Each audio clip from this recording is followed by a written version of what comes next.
बिहार में मदरसों को लेकर कई सारे सवाल को हम लोगों ने भी उठाया और कई सारे सवाल मदरसा टीचर भी उठाते रहे हैं। मदरसा तालीम भी कहीं ना कहीं जो पढ़े लिखे लोग हैं ख़ास तौर से वहाँ चर्चा का एक सब्जेक्ट बना रहता है कि मदरसों में बेहतर तालीम होनी चाहिए। हमारे साथ आज ऑल बिहार मदरसा युवा शिक्षक संघ के प्रदेश अध्यक्ष मौलाना इमरान आलम साहब हैं। सबसे पहले इमरान आलम साहब, सहाफ़त मीडिया में आपका स्वागत है, खैर मकदम है। एक सवाल जो है आप लोगों ने भी उठाया था और ये काफ़ी बर्निंग सवाल है कि मदरसा माइनॉरिटी इंस्टीट्यूशन में शामिल नहीं है। मदरसों को सरकार ऐड देती है, अनुदान देती है, लेकिन जब तक वो उसका कोई क्राइटेरिया नहीं होगा, यानी रूल ऑफ लॉ के मुताबिक अगर वो किसी कैटेगरी में नहीं होगा तो फिर आने वाले वक्त में भविष्य में मदरसों की स्थिति अच्छी नहीं होगी। आपका क्या कहना है? सबसे पहले मैं आपका शुक्रिया अदा करता हूँ जी, सहाफ़त मीडिया का। और मदरसे को लेकर जो बात आपने अभी सवाल किया कि माइनॉरिटी के दर्जे के लिए, ऑल मदरसा युवा शिक्षक संघ का ये ड्रीम प्रोजेक्ट रहा कि मदरसों को अल्पसंख्यक का दर्जा मिल जाए। पूरे बिहार के मदारिस को 1128, 609, 205 कुल मिलाकर 1942 मदरसे बिहार के अंदर हैं। लेकिन आप सिर्फ या हम अपनी बातों को रखते हैं कि हमको वेतन मिलना चाहिए, हमको इंक्रीमेंट मिलना चाहिए, हमको मेडिकल मिलना चाहिए। आप सारी बातें तो कर रहे हैं, लेकिन मदरसों के सुधार की जिम्मेदारी किसके पास है? मदरसों की सुधार की जिम्मेदारी भी हमारे पास है। इसलिए कि जब बेहतर हम करेंगे, आप सिर्फ ये कहें कि मदरसों के अंदर HR लागू हो जाए, HR कैसे लागू होगा? जब सबको ये पता है कि बार बार माननीय न्यायालय ने आदेश दिया कि इनको सारी सुविधा दी जाए, लेकिन विभाग क्या कहता है? तो विभाग ने सीधे ये कहा कि ये सरकारी कर्मचारी नहीं है। जाहिर सी बात है। तो ये एक बड़ा सवाल है ना कि सरकारी कर्मचारी नहीं है। इधर मदरसे के लोग जो है जद्दोजहद करते हैं, अलग अलग इश्यूज़ पे करते हैं, लेकिन कभी जो है ये लोग डिमांड किसी ने नहीं किया। हालांकि युवा शिक्षक संघ ने माइनॉरिटी कमीशन को ज्ञापन सौंपा था, आप लोग जो है मुलाकात किए थे, जिसका कवरेज जो हम लोगों ने भी किया था। तो एक ठोस रणनीति बना करके मदरसा जो है माइनॉरिटी इंस्टीट्यूशन का हिस्सा बने। अगर वो बनता है तो मदरसों को क्या फ़ायदा होगा, और मदरसा को माइनॉरिटी इंस्टीट्यूशन में शामिल नहीं किया गया है, अब तक नहीं है, तो उसका नुकसान क्या है? आप देखिए, माइनॉरिटी का जो इदारा है बिहार के अंदर, जब आप 1990 का जब लेटर देखेंगे 1090, उसमें मदरसा हो, संस्कृत हो और स्कूल में सरकार जो अल्पसंख्यक स्कूल है इसकी मंजूरी मिली थी 237 नंबर नोटिफिकेशन के तहत। लेकिन मदरसों के साथ क्या है कि कोई कहता है कि हाफिज़ की सैलरी बढ़ जाए, कोई कहता है कि हमको जो है DA इंक्रीमेंट मिलना चाहिए, कोई कहता है कि मेडिकल मिलना चाहिए, कोई कहता है कि हमको आवास भत्ता मिलना चाहिए। सवाल ये है कि इन चीज़ों पे ऊपर 20 साल 25 साल से बातें, 15 साल से मैं सुन रहा हूँ इन चीज़ों को कि ये मसला हल हो जाए।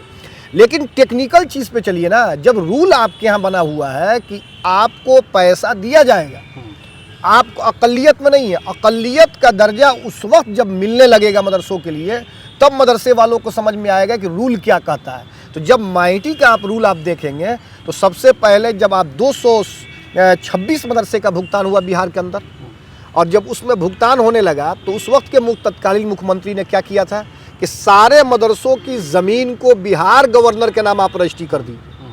अब 237 मदरसा जो भी हुआ उस वक्त 237 नंबर लेटर के तहत बिहार के अंदर 226 मदरसा हुआ।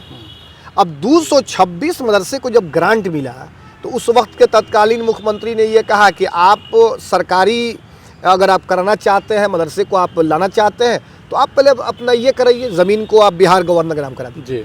गवर्नर के नाम जो ज़मीनें नहीं है इदारे के, लेकिन ये हक है कि उस वक्त तक माइनॉरिटी का दर्जा जब तक नहीं मिलेगा, मदरसों के समस्याओं का समाधान कभी नहीं हो सकता। तो ये हाफिज वगैरह का सवाल जो आप उठा रहे हैं, काफ़ी लोग पूछ रहे हैं, इसको लेकर जो है बाकायदा मुहिम वगैरह भी लोगों ने चलाया है कि हाफिज़ को सैलरी जो है काफ़ी कम मिलता है। तो ये क्या है, मसला क्या है, क्या देखते हैं? देखिए, हाफिज़ की जो बात है, आलिम चाहे वो फ़ौक़ानी स्तर का मदरसा हो, चाहे वो मौलवी स्तर का हो, 1 क्लास से लेकर 10 क्लास तक फ़ौक़ानी स्तर का मदरसा चलता है। ये सबको पता है, सभी लोग इस बात को जानते हैं। उसमें एक स्वीकृत पद है हाफिज़। सवाल उसके शैक्षणिक योग्यता का नहीं है, सवाल सिर्फ है कि हाफिज़ एक सैंक्शन पद है।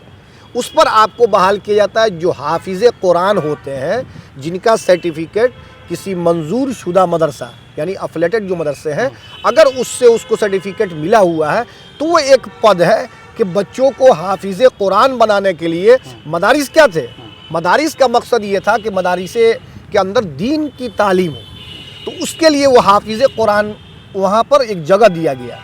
बिहार के अंदर भी ये जगह है, अदर मदरसों में भी ये जगह है, लेकिन उसमें अब आप कहिए कि इनको मौलवी का स्केल मिलना चाहिए। आप सदन में, हमारी गलती से कितनी आवाज़ें उठी है सदन में, उसके ज़िम्मेदार हम मदरसे वाले खुद हैं। जब पॉलिसी ही को हल करना है तो सभी बिहार की तंजीम, सभी मजलिस मुंतज़मा और मदरसे के लोग लगे कि हमको सिर्फ माइनॉरिटी का दर्जा आप दीजिए। और बिहार के वज़ीर आला नीतीश कुमार जी जब यहाँ प्रोग्राम हो रहा था, शताब्दी समारोह मदरसे का हो रहा था, उसमें उन्होंने क्या कहा कि आपका जितना काम है मैंने किया है, और भी कुछ बचा है आप कहिएगा उसे भी कर देंगे, हम वेतन दे रहे हैं। सारी बात तो मुख्यमंत्री कहते रहे, लेकिन कोई ठोस लाएअमल तैयार नहीं न हुआ आज तक। एक आदमी जा रहा है कि इंक्रीमेंट चाहिए, एक आदमी जा रहा है कि हमको HR चाहिए, एक आदमी जा रहा है कि हमको मेडिकल। अब सवाल ये खड़ा है कि इतनी समस्या आप क्यों बनाए हुए हैं? एक मुद्दे को लाइए कि सिर्फ माइनॉरिटी का दर्जा हमें दे दीजिए। वक्फ का जितना कानून आया है ना, ये सारी चीज़ें उससे अलग हो जाएंगी। माइनॉरिटी का जब दर्जा मिल जाएगा और बच्चे तो माइनॉरिटी का दर्जा का मतलब है कि जिस तरह माइनॉरिटी स्कूल है उस हिसाब से जो है मदरसे हो जाएंगे। आपके पास इख्तियार भी रहेगा, आपके पास पावर भी रहे। आप ये नहीं चाहते हैं। ये जो तंजीम की लड़ाइयाँ है वो क्यों है? आप जब जाते हैं मजलिस मुंतज़मा की लड़ाइयाँ क्या है? वो परिवारवाद है। अगर हमको फ़ायदा ना हो तो कहीं लड़ाई होगी। मफाद के लिए लोग लड़ रहे हैं कि हमारा बेटा बेटी पतो, इसी की लड़ाई चल रही है। लेकिन बिहार के वज़ीर आला नीतीश कुमार जी ने जब रूल को लाया, इसी 40 साल के बाद बिहार के अंदर एक मदरसा बोर्ड के एक्ट के बाद एक रूल आया, 22 नियमावली आई। 22 नियमावली में क्या आया? उसमें थोड़ा संशोधन किया, सरकार ने थोड़ा स्टैंड लिया, उसके बाद बहालियाँ सारी रुक गई। लेकिन बहालियाँ इस रूल के बाद रुकने नहीं थी, इसको लोगों को करना था। अब जो भी उसमें हो उसमें हमको नहीं जाना, लेकिन माइनॉरिटी का दर्जा जब तक मदरसों को नहीं मिलता है उस वक्त तक मदरसों का कल्याण नहीं हो सकता है। तो ये लड़ाई जो है युवा शिक्षा मैं आपको बता रहा हूँ, एक छोटी मुहिम मैंने शुरू किया। जब मैं 1 जून 2025 को मैं HM बना मदरसे का, तो मुझे लगा कि सरकारी योजना क्यों नहीं आखिर मदरसों को मिलती है, क्या वजह है? कुछ तो होगा ना भाई। मैं गया, वरीय पदाधिकारी से मिला, बात किया। उन्होंने कहा कि आप आइए, आपको हम देंगे। तो एक बैग और एक कॉपी का सेट ये हमको मिला। ये सरकारी योजना है, जब स्कूल को मिल रहा है तो मदरसों को मिलना चाहिए। लेकिन समस्या यहाँ है कि जब तक माइनॉरिटी का दर्जा नहीं मिलेगा आपको सरकारी सुविधा से लैस नहीं किया जा सकता है।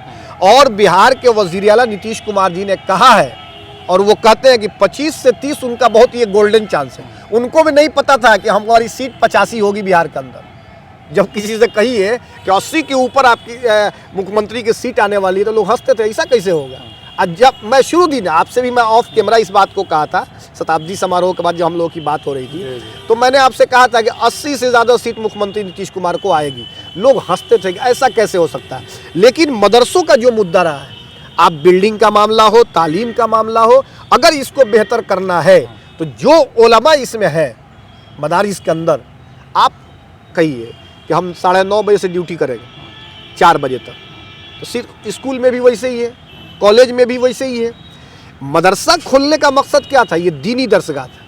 इसमें कौम को, हमें दीन की भी तालीम हो जाए और दुनिया की भी तालीम हो जाए, मकसद ये था।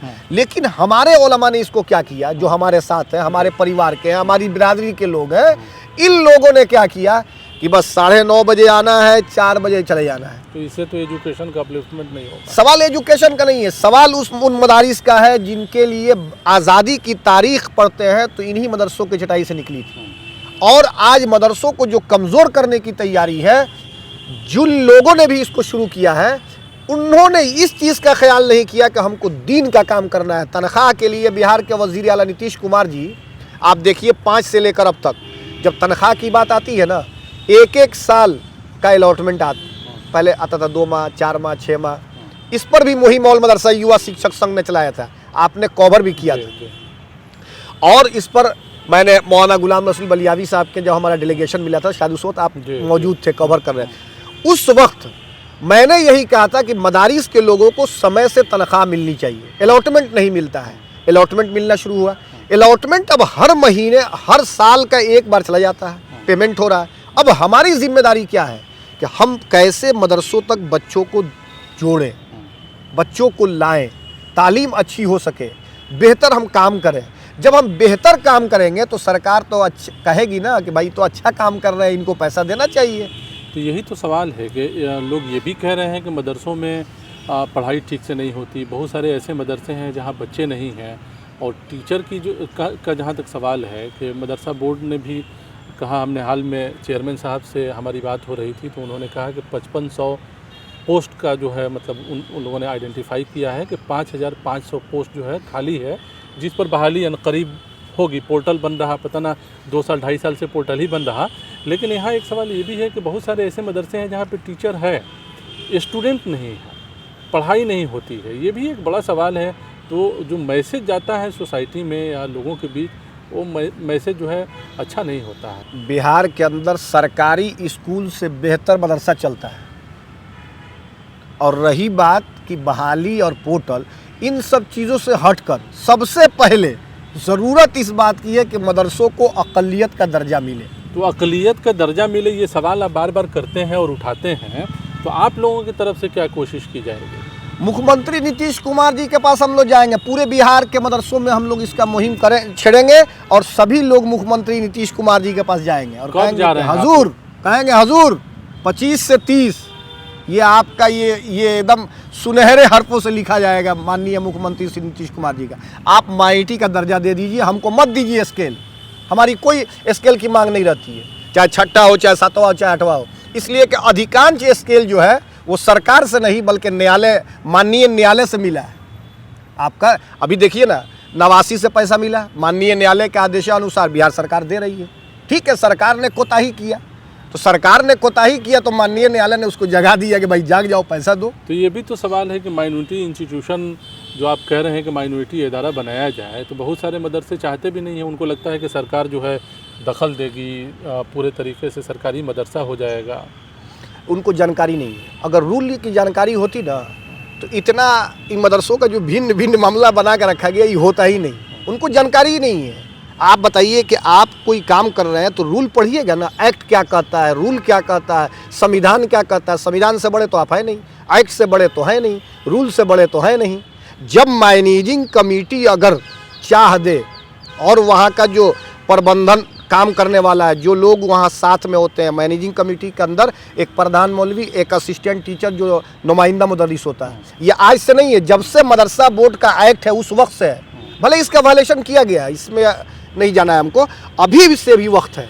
अगर मदरसे के लोग अपनी जगह अपनी कमेटी बनाकर बेहतरीन तरीके से इदारे को चलाना अगर शुरू करें तो उसी गांव से इदारा तरक्की कर जाएगा, सरकार के अनुदान की ज़रूरत भी नहीं पड़ेगी। लेकिन इस मुहिम पर लोग आ नहीं रहे हैं।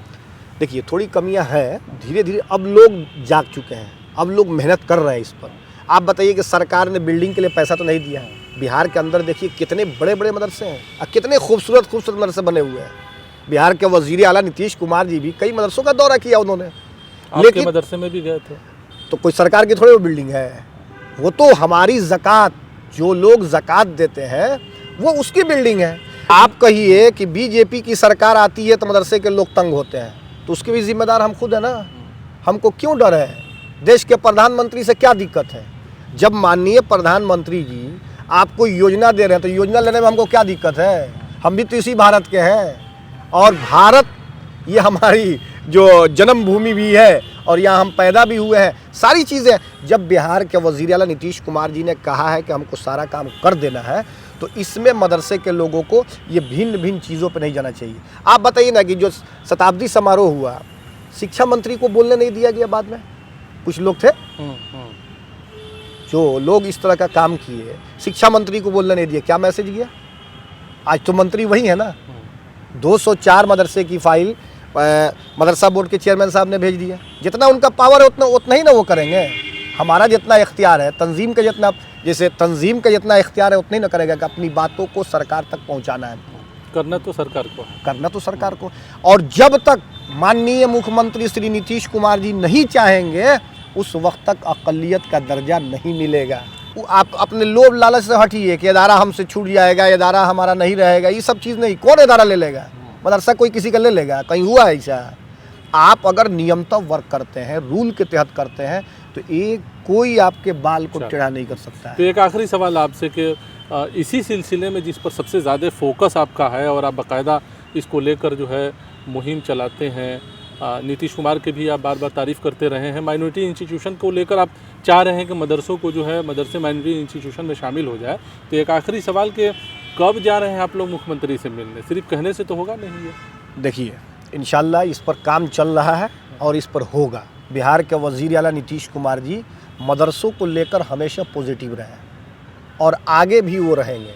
लेकिन एक बात बता देते हैं आपको कि जितना लोग गलत तरीके से अपनी बात को जो कर रहा है ना, पूरे बिहार का आप सर्वे किए, 300 मदरसा है किशनगंज में, 300 मदरसा एक ज़िले में है, 280 एक ज़िले में है, 381 एक ज़िले में है। आप बताइए कि कभी भी उन्होंने कोई ऐसा काम नहीं किया मदरसों को लेकर जिससे कोई गलत तरीके का मैसेज जाए। लेकिन जो लोग आज कह रहे हैं ना कि ये मिलना चाहिए, ये मिलना चाहिए, ये मिलना चाहिए, कल जब जांच होगा, बीजेपी की सरकार अगर आ जाएगी, जैसे उत्तर प्रदेश में है तो लोग कहता है कि मदरसे वाले को बड़ा तंग करता है बीजेपी वाला। काहे तंग करता है? आप रूल पर आइए ना, नियम पर आइए। कागज़ आपका एकदम डेली का डेली रिपोर्ट हमारा तैयार हो, डेली का डेली, बच्चे कितने आए, कितनी पढ़ाई हुई, कितने खाना का। हमको चोरी नहीं करना है, हमको गलत नहीं करना है, फेयर रहना पड़ेगा, फेयर रहना पड़ेगा। और जब आप फेयर रहेंगे, जब सारी चीज़ें आपकी फेयर रहेंगी, तो फिर आप पर कोई हाथ डालेगा? कोई हाथ नहीं डाल सकता है। चलिए, बहुत शुक्रिया हमसे बात करने का। तो ये थे ऑल मदरसा युवा शिक्षक संघ के प्रदेश अध्यक्ष मौलाना इमरान आलम साहब, जिनकी कोशिश है कि मदरसों को अक़लियत का दर्जा मिले। बहरहाल इस प्रोग्राम में इतना ही, हमें दीजिए इजाज़त। शुक्रिया।